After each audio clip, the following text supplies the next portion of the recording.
Galaxy S10e, the last of its kind for the brand, flagship yet compact. And this is a 2020 iPhone SE, compact yet flagship-like features. Two completely different devices. The way they were created and thought out is completely different. But now, especially in 2020, they both share a lot in common and fight for the same consumer. Now the question is, how does the Galaxy S10e hold its ground against the 2020 iPhone SE? Well, let's dive right in and see which is the better buy.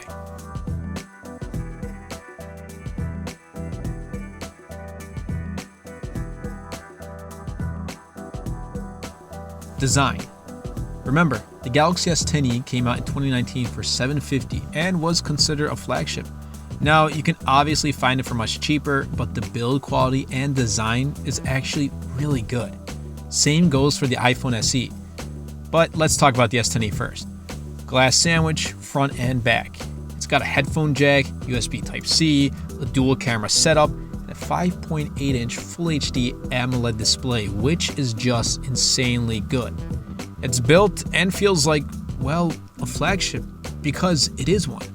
The hole punch and having less bezel on the phone really helps it feel compact and comparable to the 2020 iPhone SE.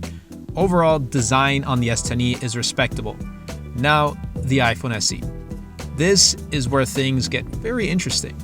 This design has been around since 2014, starting from the iPhone 6, but it resembles the iPhone 8 the most with its glass back and no headphone jack.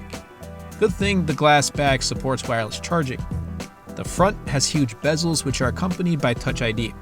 Now this design is definitely not 2020 standards by all means, but people are fine with this design, and I feel that only Apple could pull this off by releasing a recycled design with updated specs. Honestly, I really don't mind this design. Now imagine if Samsung re-released the Galaxy S5 with updated specs like 8 gigs of RAM and the Snapdragon 865. Would people buy it? Probably not. Okay, so I said I don't mind the design of the iPhone SE, but if I had a choice, I would go with the Galaxy S10e design. It's just more modern and up to date, and I really don't like the Lightning connector on the iPhones. If only Apple would go USB-C on the iPhones. If they went USB-C for the MacBook and the iPad, so one would expect them to go USB on the iPhone, but I don't think they will. Why do you ask? Well, think about it. I'll give you a hint. Apple.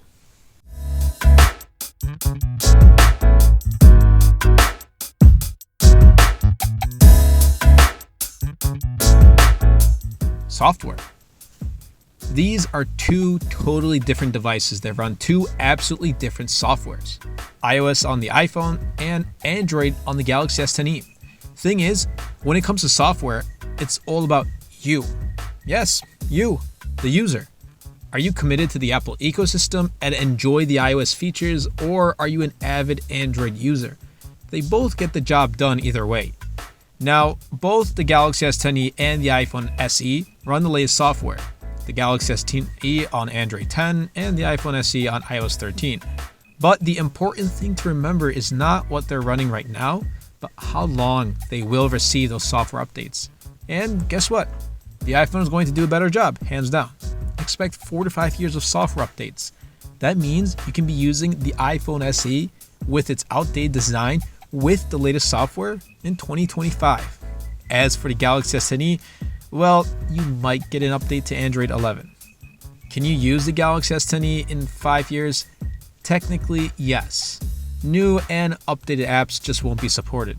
The bells and whistles of both iOS and Android are out there and clear as day. The iPhone doesn't really give as much customizability as Android would, but I feel that's quite easier for many people to handle. With Samsung, they add their own customized skin on top of Android, One UI. And believe it or not, but I really enjoy One UI. Samsung has really cleaned up the experience and has made it easier, much easier for people to use. Look, if you're an Android user but still wants to try out the iOS ecosystem, you still can by doing that by installing Google services on your iPhone. I do want to address the question though, which platform would I personally choose? Now normally I would choose Android, hands down, but we need to focus on what phones we're talking about right now. So keeping that in mind, I would choose the iPhone SE and the iOS experience over the Galaxy S10e experience with Android. By the way, if you're enjoying the video so far, I'd really appreciate it if you can give this video a thumbs up and turn on the bell notifications, as it does help out the YouTube algorithm and pushes my content to more people. Camera. So Samsung has typically done very well with their cameras on their flagships. On the S10e, you'll be getting the same camera lens and quality as the ones on the S10 and S10 Plus, minus the telephoto lens, which is perfectly fine by me. By now, many of you who watched my videos before know that I don't use my smartphone as much for photos. Okay, now wait. Now there's the iPhone SE. It has one single rear camera coming in at 12 megapixels, which is actually really good, thanks to the help, of course, of the A13 Bionic chip. Now, there isn't night mode on the iPhone SE, and I don't mind it too much. But for my limited use, the daylight photos come out very good, and I'll have to say so. They look better than the Galaxy S10e. When it comes to video, the iPhone SE is the clear winner, and you know what I mean if you used an iPhone before. If this phone you're going to use is for YouTube, vlogging, social media, or your main powerhouse for photos, but especially videos, go with the iPhone SE. Battery. You know, the Galaxy S10e does perform better. Let me tell you that. Obviously, being inside during this time, it's been difficult to really test the iPhone SE's battery, but from what I have come to, it lasts me if I just respond to some emails, text, browse the web, or use social media. You know, the light work. If I start to watch YouTube videos or play some games, then the battery begins to deplete much quicker. Now, for an average consumer, this phone's battery should be fine. However, if you're consistently on your phone, get ready to charge your phone every day or often, or carry a portable charger. Now, for the Galaxy S10e, you'll see a significant improvement in battery life from the iPhone SE. This phone will get you throughout the entire day. It does have a larger display and a higher resolution, but it also has a higher battery capacity, coming in at 3,000 milliamp hours, whereas the iPhone SE comes in around 1821 milliamp hours. I gotta give credit to Apple for one thing though, and that is standby time. The iPhone SE will not drain a single percent when not in use. You can wake up in the morning with the same percentage, but I can't say the same for the S10e. I lose about 3 to 4% by the morning, and while that might not sound like a lot, the numbers do add up during the day. We look at phones in 2020 and they come packed with a 5,000 milliamp hour battery, which is insanely good. But with these phones, they consume less, so they don't need that big of a capacity. So if you're asking me about which phone is better with battery life, I'm going to have to say the Galaxy S10e. It just lasts longer with more heavy use. Extras. Both phones have wireless charging. Both have quick charge, although you need to buy the fast charger separately for the iPhone. The Galaxy S10e has a headphone jack. The iPhone does not. They both have a physical fingerprint sensor. Now, I count this as an extra because, well, companies have shifted away from this option and now we're getting in-display fingerprint sensors or face unlock. Nothing beats the easy method of a physical fingerprint scanner. One thing I really like is that the iPhone SE, like all other iPhones, has a physical slider to mute your volume, and to be honest, this comes in super clutch. OnePlus also has something very similar like the iPhone on their phones, and I really do appreciate it.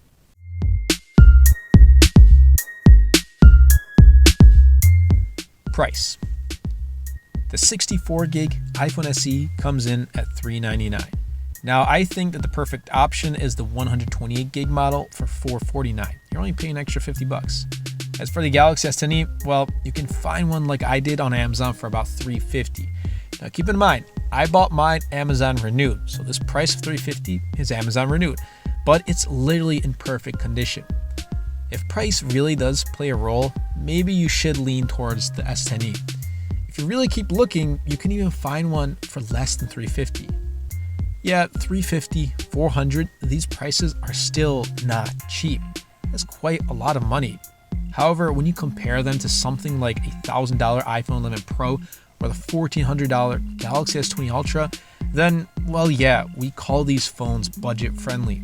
For me, and doing what I do, it's quite normal to own both these phones. But if I weigh my opinion, for $350 or maybe even less, the Galaxy S10e might be the better pick. If you got the extra money though, that's when I would say, go for the iPhone SE. Whether you want the Galaxy S10e or the iPhone SE, that all comes down to you and your preference. You really need to think about what you need in a phone and which ecosystem you are more comfortable using. $400 is the perfect price to enter the Apple ecosystem, especially with a brand new iPhone. The S10e is a perfect compact flagship for 2019 that still performs like a champ. I've never really understood the battle between Android and iOS. Everyone has their own opinion and they can favor whatever they want. Both platforms fulfill a person's need and desires.